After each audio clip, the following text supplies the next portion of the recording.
এখানে বসে আছে খাচ্ছে, এটা খাবে বলে তিনজন এখানে মদ পেতে বসে আছে। এই যে লিজা, এই যে জারা, আর এই যে সুইটি। ও উঠতে পারে না উপরে, ও ওরকম নিচে ঝুলে বসে রয়েছে, আর এরা দুটো এরকম বসে রয়েছে। কখন খাবে? খেয়ে নেবে। যারা বনু খাচ্ছে তো, বনু খাচ্ছে তো, বস চুপ করে, মারবো কিন্তু আমি। বনু খাচ্ছে, দেখ ওরা কি সুন্দর চুপ করে বসে রয়েছে।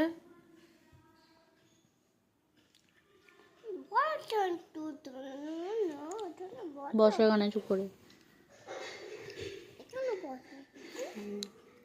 এই একটা আর এই একটা। বনু খাচ্ছে তো? হ্যাঁ, বনু খাচ্ছে তো? তোমাদের তো খাওয়া হয়ে গেছে, বনু খাচ্ছ তো? তোমার তো দাঁতগুলো দেখিয়ে দাও তো। বলে এই দেখো দাঁত, তোমার দাঁতগুলো একটু দেখিয়ে দাও। তোমার দাঁত দেখবো, দাঁত? হ্যাঁ হ্যাঁ, ঠিক আছে ঠিক আছে, আদর করতে হবে না, আর মুখ খুলে দেখাতে হবে না, মুখ খুলে দেখাতে হবে না। এই দেখো তোমার দাঁতগুলো একটু দেখিয়ে দাও। তোমার দাঁত ওই গায়ে, তোমার দাঁত, তোমার দাঁত, তোমার দাঁত, তোমার দাঁত, তোমার দাঁত, এই দেখো দেখো দেখো দেখো, ও ওপর উঠবে বলে এই করছে। তোমার দাঁতগুলো একটু দেখিয়ে দাও, সবাই দেখ।